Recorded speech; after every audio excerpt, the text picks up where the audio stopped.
अस्सलाम वालेकुम स्टूडेंट्स, मुझे नहीं समझ आती कि कैसे आप एक गलती करते हैं और बड़ा ब्लेटेंट अंदाज के अंदर कर रहे हैं और मुसलसल करते हैं। अच्छा, वो गलती क्या है? वो गलती ये है कि कोई बंदा, अगर मैं किसी बच्चे को कहूं कि जी आपने एक दिन में या 2 दिन में या 3 दिन में 100 रोटियां खानी तो आप खा लेंगे, वो कहेगा नहीं।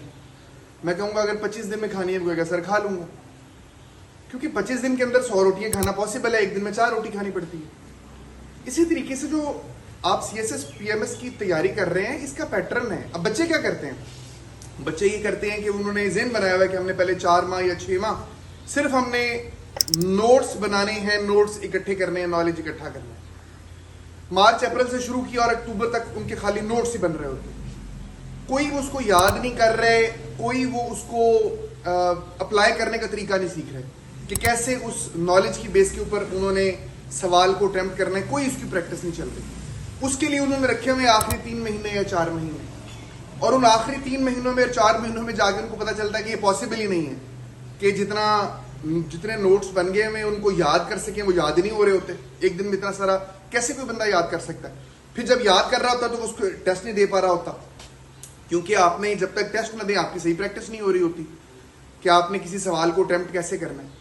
तो जो बेस्ट वे ऑफ प्रेपरेशन है ना, वो ये है कि चीजों को साइमल्टेनियसली साथ लेके चलें। एक टॉपिक के ऊपर मटेरियल इकट्ठा करें, बिल्कुल स्टार्ट से जब आप चलते हैं उस टॉपिक को याद करें। फिर उस टॉपिक के बाद पास्ट पेपर्स में देखें कि उस पर सवाल कैसे आया है, उसकी अटेम्प्ट करें, उसको प्रैक्टिस करें, या किसी सीनियर से, किसी टीचर से, किसी दोस्त से पूछें कि इस टॉपिक पे सवाल आएगा तो कैसे आएगा, उसकी प्रैक्टिस करें। ये काम आपने डे 1 से स्टार्ट करना। डे 1 से जो बच्चे पहले इकट्ठा करते हैं, फिर याद करते हैं, फिर टेस्ट देने की कोशिश करते हैं, वो कभी कामयाब नहीं होते। और ऐसे बच्चे कभी भी उस साल का इम्तिहान दे ही नहीं पाते, वो फिर अगले साल के बीच में जाके बैठते हैं और इम्तिहान देते हैं। सो मेरी आपको एडवाइस ये है कि कभी भी 100 रोटियों को 5, 6, 7, 8 दिन के अंदर खाने की कोशिश ना करें, आपके लिए प्रॉब्लम होगी।